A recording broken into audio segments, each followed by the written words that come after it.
তলহা ডাকতে বলে, বাবা গো আমার ওসিয়ত মানবো? বলে হ্যাঁ বল। বলে আমি যদি রাত্রে মারা যায় আমার নবীরে খবর দিবা না দিনে মারা গেলে আমার নবীরে খবর দিবা?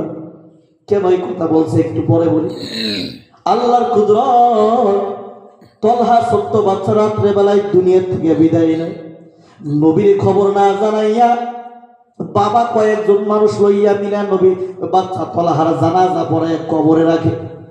পরের দিন এক সাহাবী যায় আমার নবীরে খবর দেয়, নবী গো আপনার ওই ছোট্ট আসে যিনি আপনার মহব্বত প্রকাশ করতে গিয়া বাবার গর্দন কাটতে গিয়েছিল, আপনার ওই ছোট্ট আশেক রাত্রি বেলায় ইন্তেকাল করেছে, আপনার খবর না দিয়া জানাজা পরে ওরে কবরের মধ্যে রাখছে।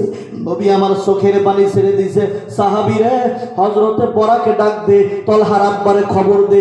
আমার কেন বলে নাই, আমার কেন খবর দেয় নাই, আমার কাছে একটু ওর বাবারে আসতে বল। হযরতে বরারে খবর দেওয়া হয়, নবীর দরবারে গিয়ে হাজির। আল্লাহর নবী মায়ার নবী ডাকতে বলে, বরারে আমি কি বলছিলাম, তোর সন্তান যদি মারা যায় আমি নবীর খবর দিবে, আমি নবী তোর সন্তানের জানাজা পড়ায় দিব, কেন খবর দাস নাই রে বরা? বড় ডাকতে বলে, নবী গো আমি তো খবর দিতেই চাইছিলাম, কিন্তু আমার সন্তান তলহা আপনি নবীর এত বড় আসে, কত বড় পাগল, আপনি চইলা আসার পর আমার সন্তান তলহা আমার হাত ধরে আমার ওসিয়ত কইরা গেছে। বলে কি ওসিয়ত করেছে? বলে বাবা গো আমি যদি রাত্রে মারা যায় আমার নবীরে খবর দিবা না, দিনে মারা গেলে আমার নবীরে খবর দিবা। আল্লাহর নবী ডাকতে বলে, বড়া রে তোর সন্তান এই কথা কেন বলছে? বড়া ডাকতে বলে, নবী গো আমার সন্তান তলহারে জিজ্ঞাসা করলাম, বাবারে এই কথা কেন বললি?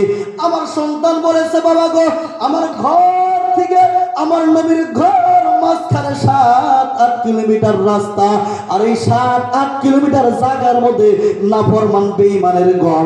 আমি যখন রাত্রে মারা যাব আমার জানাজা পড়ানোর জন্য যখন নবী আসবেন, আসার পথে যদি ওই বেঈমানেরা আমার নবীর আক্রমণ করে বসে, আর কিয়ামতের ময়দানে আমি তলহারে যদি আল্লাহ জিজ্ঞাসা করে, তলহা তোর জানাজা পড়াইতে গিয়ে নবী বড় কষ্ট পাইছে, তাহলে আমি তলহা আল্লাহর আদালতে জবাব দিতে পারবো না, জবাব দিতে পারবো না। মায়ের নবী রাহমাতুল্লিল আলামিন চোখের পানিগুলো ছেড়ে দিয়া কান্না করে। বড়াকে ডাকতে বলে, বড়া রে তোর সন্তান রে কই রাখছো, আমার একটু নিয়ে চল, তোর সন্তানের কবর আমি নবী দেখতে চাই।